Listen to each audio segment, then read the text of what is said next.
माया आपको परास्त करने के लिए नाना प्रकार के द्वंद्व सामने भेजेगी। हमें परास्त नहीं होना। अगर हम कहीं फिसल भी जाते हैं तो पुनः संभल कर खड़े हो, फिर कमर कशो, आगे बढ़ो। इस मार्ग में परास्त होना नहीं है, विजय हमारी होगी। असावधानी के कारण हो सकता है हम फिसल जाएं, हो सकता है हम ठोकर खा के गिर जाएं, लेकिन हमें परास्त नहीं होना। पहले आप निश्चय कर लीजिए कि मुझे इस मार्ग में परास्त नहीं होना।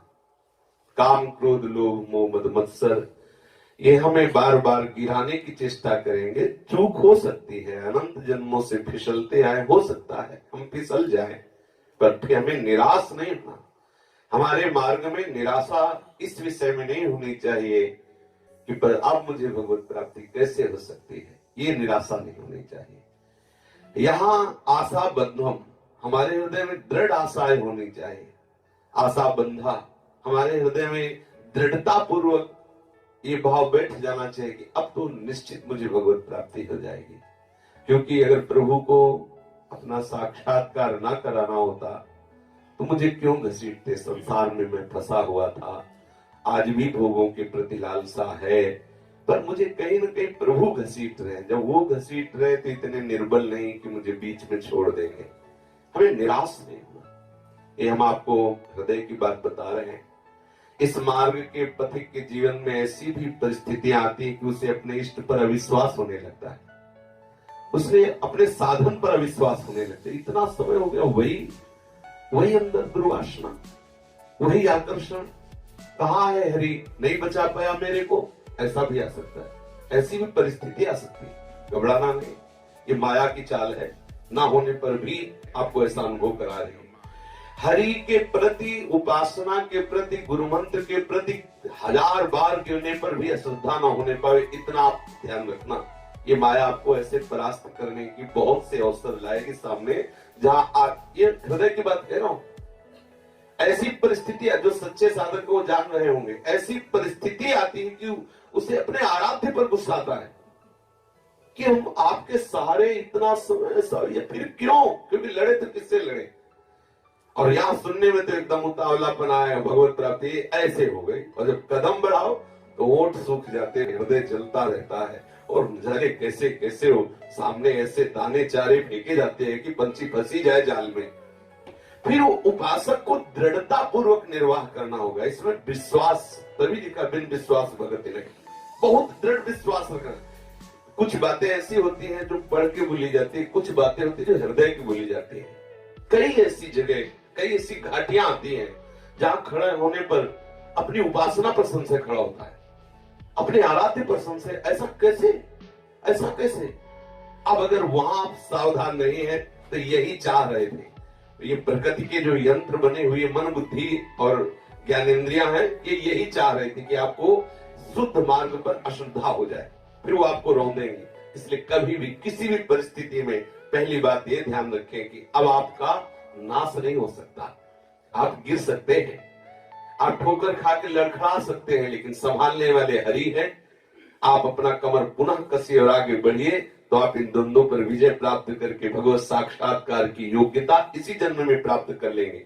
घबराना नहीं है, ये हृदय की बात कह रहे हैं। ऐसी परिस्थितियां आती हैं कि साधक को अपने इष्ट पर गुस्सा आता है, क्योंकि अब लड़े तो किससे लड़े। बार बार आपको लगेगा मेरी पुकार बिल्कुल नहीं सुनी जा रही, मेरी साधना का कोई परिणाम मुझे नहीं दिखाई दे रहा, लेकिन आपको निराश नहीं होना। आप खुद इसका, कल ही किसी साधक ने बताया कि सदगुरुदेव भगवान ने कहा, हरि प्रतिक्षण तुम्हें देख रहे हैं, तुम्हारी एक एक चेष्टा का हिसाब हरि करेंगे। आप ऐसा मत सोचिए कि आप जो कर रहे हैं हरि जान नहीं रहे, अच्छा या बुरा। यदि आप भगवत भजन कर रहे हैं, आप प्रभु के लिए रो रहे हैं, तो आप ये समझ लीजिए कि हरि आपको देख रहे हैं। आप ऐसा मत सोचिए कि आप एकांत में रो रहे हैं, कौन जानता है आपको। आप जिनके लिए रो रहे हो एक एक आंसू का हिसाब चुकाएंगे। ऐसे बेईमान नहीं है कि आप उनके लिए रो और वो ऐसे। आप एक एक चेष्टा को सोच समझ करके करते रहिए, देखते रहिए, आपको हरि देख रहे हैं। कभी ये हमारे सदगुरुदेव भगवान के कल के वचन है कि हरि, आप ऐसा मत समझो कि आप एकांत में हो, हरि आपको जान नहीं रहे, एक एक चेष्टा का हिसाब हरि देंगे, ऐसा मत समझिए। उसमें आप दोनों पक्ष ले सकते हैं। अनुकूल और प्रतिकूल दोनों, अगर आप शास्त्र विरुद्ध आचरण कर रहे हैं तो भी आप समझ लीजिए, यदि आप श्री कृष्ण अनुकूल कर रहे हैं तो समझ लीजिए आपको हरि देख रहे हैं। हमें पूरा विश्वास करना है कि मुझे निश्चित भगवत प्राप्ति होगी, भगवत कृपा से होगी। हम चाहे 1000 बार गिरे, लेकिन हम इस बात को नहीं छोड़ सकते कि मुझे भगवत प्राप्ति अब नहीं होगी, कभी नहीं। हाँ, बस यही अंदर हमारे अंदर व्याकुलता बढ़ती रहे, कब मिलेंगे कब मिलेंगे, तो इसी कब मिलेंगे वो मिल जाएंगे पक्का।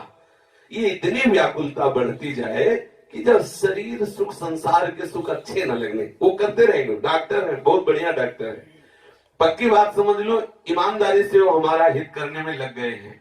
मंगल भवन है, अमंगल नहीं हो सकता। हमारे साथ जो भी व्यवहार हो रहा है वो हमारे योग्य है। वो कहीं ना कहीं हमको शरीर संसार से घोर वैराग्य दिला के ही रखेंगे। और जहां ऐसा हुआ, ये उन्हीं की चाल है। हमारा गिरना भी एक उठने का एक लक्षण है। आप अंदर की बात कह रहा हूं, साधक का एक बार मुंह खाना भी उसके उठने का एक लक्षण है, उसके ऊपर भूमिका में पहुंचने की एक दशा है। घबराने की आवश्यकता नहीं है। आप जिस परिस्थिति में हो, हरि की नजर में हो, जो भी परिस्थिति दी जा रही है हरि के द्वारा दी जा रही, आप चाहे जितना जैसी भी परिस्थिति हो, घबराना नहीं। प्रभु आपके समीप है और आपको निश्चित भगवत प्राप्ति होगी। इसलिए हृदय की बात बोल रहा हूं, क्योंकि ऐसी स्थितियां आती है कि साधक अपने को बिल्कुल असमर्थ पाता है। उस समय उसको लगता है मैं किससे बताऊं अपने हृदय की बात, किससे कहूं, हरि सुन नहीं रहे, जो साधन कर रहा हूं उसका कोई परिणाम नजर नहीं आ रहा, और हमारे सामने प्रतिकूलता, विपरीतता बढ़ती चली जा रही। घबराने की जरूरत नहीं। ये वो स्थिति है जहां आर्तभाव से आत्मसमर्पण हो जाएगा। वो हरि के द्वारा ही दी हुई स्थिति है। उस समय बुद्धि काम ना करे तो भी आपको इन बातों पर